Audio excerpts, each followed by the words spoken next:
Hello and welcome to this Photoshop video tutorial. Today we're creating a picture package solution for Photoshop. Now there used to be a picture package tool in Photoshop, and what it did was it allowed you to assemble a whole heap of photos to print on a single sheet of paper. Now I've already done a video where we're creating a picture package where all the photos are the same, they're just lots of different sizes. But somebody asked me how you would go about solving the problem of creating a picture package alternative where the photos could all be different, and so that's what this video is all about. Now the picture package tool was phased out by Adobe. We've asked them on a number of occasions to put it back, and we haven't had it put back yet. So this is going to be a workaround that you can create for that missing picture package feature. Now before I start the video, let me tell you where you can find additional Photoshop training of mine. I have hundreds of classes at Skillshare. There's a coupon in the description below that includes an offer at least as good as the current Skillshare offer, and generally mine is better. If you sign up for Skillshare, you get access to thousands upon thousands of classes there, including over 200 of mine. Please feel free to share these coupons with family and friends. So let's swing back to Photoshop. So what you're seeing on the screen here is a look at the kind of thing that we're going to do with the picture package. We're going to create a template, and that's going to be able to be filled at any time. Now you'll probably want to pre-prepare these templates so that you have them set up for the kind of size images that you want to print. But let's see how we're going to do that. I'm just going to close mine, and I'm going to start with a brand new document, File, New. Now we're going to print because we want to set this up for print, and I'm just going to assume that you're working with letter size paper, but you can set it up for whatever paper size you like. I'm going to use a landscape orientation because it just fits better on my screen, so I'll click Create. Now the first thing we're going to do is to create the places where we're actually going to put the photos. So I'm going to the Layers palette, and you'll see that because this document has a white background, it just has a background layer. Well, we'll go to the rectangular marquee tool, and here I'm going to select, instead of normal, which is the typical option there, I'm going to choose fixed size. And then I'm going to set up the size. Now I'm going to do a 6 by 4 inch. Now my version of Photoshop isn't defaulting to inches, it's actually working in pixels. So if I want to set up something that's 6 inches by 4 inches, I'm going to type 6 and then the letters IN, and then I'll come over here and I'll type 4IN. And Photoshop will just recognize that as 6 inches by 4 inches, and it'll be quite happy about creating a selection that size. Now I'll click in the document, and this is that size selection. So I'm going to add a new layer. This is really important. Every single one of these selections you make needs to be on its own separate layer. I pressed the D key, so I got the default colors. I'm using black because it's easy to see. And so what I need to do is to fill this layer in this area with the black color. There's a very easy way to do that, and you hold down the Alt key on a PC, it would be the Option key on a Mac, and you'll press the Backspace key on a PC, and that would be the Delete key on a Mac, and that just fills that selection with your color.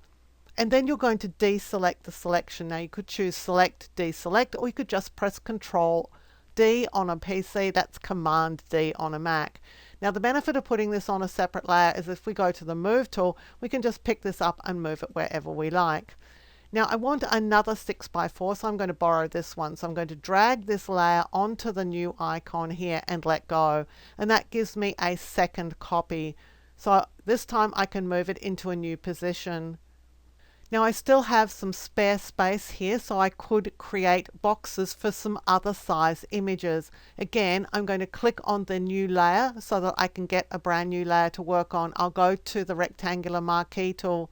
I'm not going to be able to fit another 6 by 4 in. I could do a 6 by 4 vertical, but I won't be able to do a horizontal one. Well, if I want to do a 6 by 4 vertical, I'll just click here to change these around. So the width is now 4 inches and the height is 6 inches. So let's see if we can fit that 6 by 4 in here. Well, yes, we can. So I'm going to make it here. I've got a new layer. I've got my selection. I've got my black color. Alt Backspace on a PC, Option Delete on a Mac. Let's create a new layer. I'm going to deselect the current selection with Control or Command D. Now I can fit a 3x2 in here. It'll need to be 2 inches high and 3 inches wide. So again, back to the rectangular marquee tool. The width is going to be 3 inches, so I'll type 3IN. The height is going to be 2 inches, 2IN. And I'll click in here and see if I can get it to fit. Well, it fits just perfectly. So again, Alt backspace, Option delete to fill that selection on that layer with the black color. I'll press Control or Command D to deselect the selection. Now I could probably fit in here a couple of 1x1, so let's do that. I'm going to do a 1 inch by 1 inch. New layer. And I'll do another one. So once you've got all your boxes in, you can go to the Move tool and just move things around so that there's plenty of room. Because when you print this out, chances are you're going to want to cut the photos out. So you may want to align everything so that you've got some nice cut lines. It's really up to you, but just be aware that these boxes can easily be moved using the Move tool. Now once you've got everything exactly where you want it to be, you're going to create each of these as a smart object. So click on the layer, right click over here and choose Convert to Smart Object. And then you're going to do the same for the next one.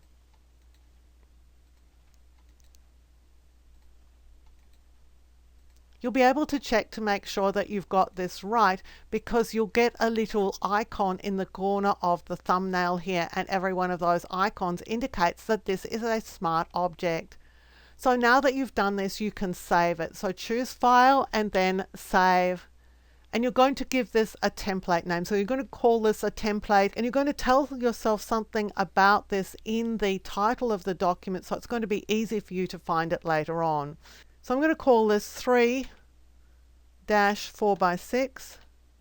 There's one 2x3, and there are two 1x1s. And then I'll click Save. Now that I've created my template, I can close it. And then anytime I want to use the template to actually print some images, this is what I'm going to do. I'll choose File and then Open. And I'm going to get my template. So here is my template here, and I'll click Open. Now the first thing you'll want to do is to save this, giving it a new name, because you don't want to necessarily overwrite your template. So I'm going to choose File and then Save As, and I'm going to call this my 5-minute photos. I'm just using the name of the folder where the photos that I'm going to put in this layout are from. And you can use whatever naming convention makes sense to you. So the first thing to do is to start filling these boxes. So we're going here and we're going to fill this 4x6. And you can see it's a landscape image. So ultimately, this is the shape that the image is going to be. Although we don't have to put a landscape image in here, as you're about to see. So I'm going to double click on this layer thumbnail, and what happens is that we're opening the Smart Object layer, and right now it's just filled with black. Well, that makes sense because that's what we put in there. So let's go and get an image to put in here, and we'll choose File and then Place Embedded. And I'm going to select an image to go in here. Now the first time I do this, I'm actually going to use a landscape image, because that's typically what you would want to do, but it doesn't have to be that. So I'm going to click this one and click Place. Now this image is way bigger than 6x4. It might be 6x4 in ratio, but it's much larger than that. I'm going to press Control T and then Control 0. Now on a Mac, that would be Command T and Command 0. And I'm going to scale this image to the size of the 4x6 document that we're working on. Now at this point, I can crop a little bit if I want to. So if I don't want all of the top here or all of the bottom, I can just place the image exactly where I want it to be inside this document. And so I'm just going to bring it down a little bit. Don't want the bit up the top here, so I'm sort of cropping as I go, if you like. I'm going to click the check mark here. I'm happy with the look of that image, so I'll come up here and I'll click the close button. And when it asks me if I want to save it, the answer is yes.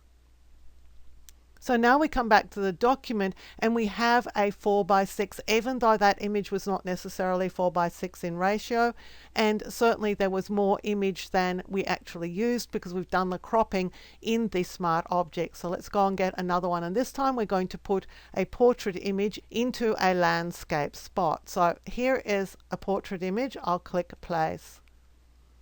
I'll press Control T and Control 0 on a Mac. That's Command T and Command 0. I'm going to scale this so it fits. And obviously it's not fitting particularly well because it's a portrait image, but I chose to put it in here, so I'm going to find the piece of the image that is of most interest to me to place in this area. So I think that this is about what I'd like to see here. I'll click the check mark. And then I'll close this and I'll say yes to saving it. And here is the image. So it's going to print this shape. It's going to be printed as a landscape image, and we've cropped it from a portrait style image because that's what I wanted. Let's go here, double click on this one. I'm going to put a portrait image in here. File, place embedded. And we'll go and get a portrait image. So it's going to be taller than it is wide. Let's grab the police box here. I'll click place. Control T, Control 0, that would be Command T, Command 0 on the Mac.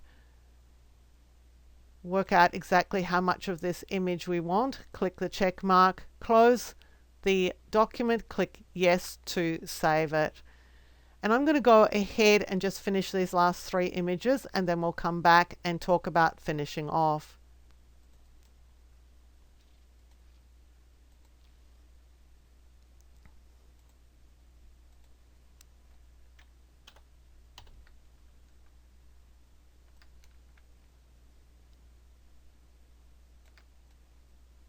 So I've now finished placing these images on this sheet of paper. We know that the exact dimensions are being used. So all of these are 4:6 images, and this is a 2:3, and these both are 1:1s. So it's ready to print. You would save this document and then you would send it to the printer, or you would upload it to an online printing service and set it up for printing on a letter size sheet of paper. The template, of course, is able to be used over and over again. And if we wanted to have these 2 images the same, that would be fine. We could do that. We would just put the same image in each of these boxes. But this template has been specifically set up so that it will take different images. And if you have different sets of layouts that you want to do, then you would create a template for each of them. You might have a template for just 1:1 inch photos because you print a lot of them. Or you might have a template with lots of 2:3s because that's what you like to print. But once you've set up your template, then filling it with images is quite easy. So I hope that this helps you. I hope that you've learnt things about Photoshop of which you were previously unaware. If you did enjoy the video, please give it a thumbs up, click the subscribe button and hit the notification bell so you'll be alerted when new videos are released. And if you'd like to leave a comment, please do so. I'm always interested to hear what you plan to do with these techniques. Until next time, my name's Helen Bradley. Thank you so much for joining me here on my YouTube channel.